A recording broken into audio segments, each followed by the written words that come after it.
Hi, welcome back to Sarojiniamma YouTube channel. എല്ലാവരും സുഖമായിട്ടിരിക്കണം. നിങ്ങളുടെ അവിടെ മഴയൊക്കെ ഉണ്ടായിരുന്നു? ഞങ്ങളുടെ അവിടെ നല്ല വെയിലാണ്.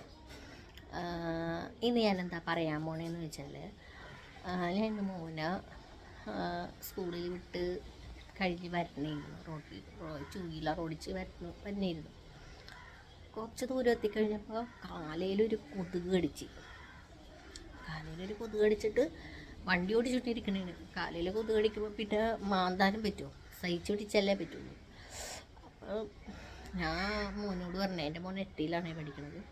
അവനോട് ഞാൻ പറഞ്ഞു, വൃത്തികെട്ട കൊതുകിനെ കൊണ്ട് തോറ്റു മനുഷ്യൻ്റെ കാലയിലാണ് വന്ന് കടിക്കണത് എന്നിങ്ങനെ പറഞ്ഞ്.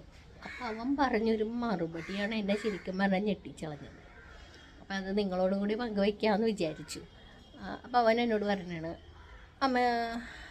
അമ്മ ഇപ്പോൾ ഒരു ബിരിയാണി വെക്കണമെന്ന് വിചാരിക്കുക.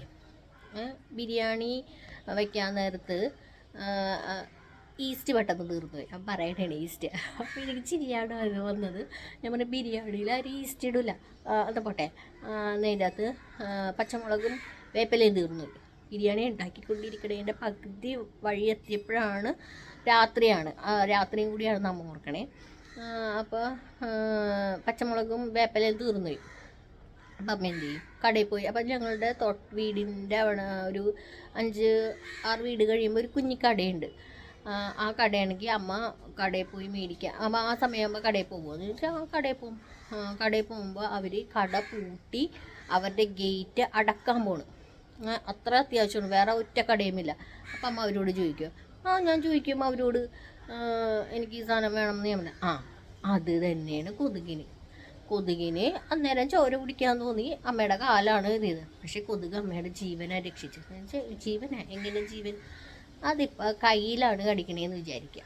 കയ്യിലാണ് കടിക്കണമെങ്കിൽ അമ്മ എന്ത് ചെയ്യും? മറ്റേ കൈ പൊക്കിയിട്ട് കൊതുകിനെ അടിക്കാൻ നോക്കും. അപ്പോൾ അത് ആക്സിലറേറ്ററിൽ, അതായത് വണ്ടി ഇത് ചെയ്യുമ്പോൾ അത് ആക്സിഡൻ്റായി അമ്മ മറിഞ്ഞു കെട്ടി വീണ് ഇതാവും. ഇതാകുമ്പോൾ കാലയിലാവുമ്പോൾ അമ്മ സഹിച്ച് പിടിച്ച് എങ്ങനെയെങ്കിലും ഇരിക്കുമല്ലോ എന്ന്. സത്യം പറഞ്ഞാൽ എനിക്ക് ചിരിയാണോ കരച്ചിലാണോ വന്നതെന്ന് എനിക്ക് തന്നെ അറിയില്ല. അവൻ്റെ ആ ഒരു എക്സാമ്പിൾ ഉണ്ടല്ലോ, ആ എക്സാമ്പിളാണ് അവൻ അങ്ങനെ ചിന്തിച്ചല്ലോ എന്നോർത്തത്. ചിലപ്പോൾ നിങ്ങൾക്കിത് കേട്ട് കഴിയുമ്പോൾ ഒരു ചളി പോലെ തോന്നാം, പക്ഷെ എനിക്കങ്ങനെ ഇത് പറയണമെന്ന് തോന്നി. സത്യം പറഞ്ഞാൽ വീഡിയോ ഒന്നും ചെയ്യാനൊന്നും ഇല്ലല്ലോ, പിന്നെ ഇതങ്ങോട്ട് ഇടാമെന്ന് വിചാരിച്ചു.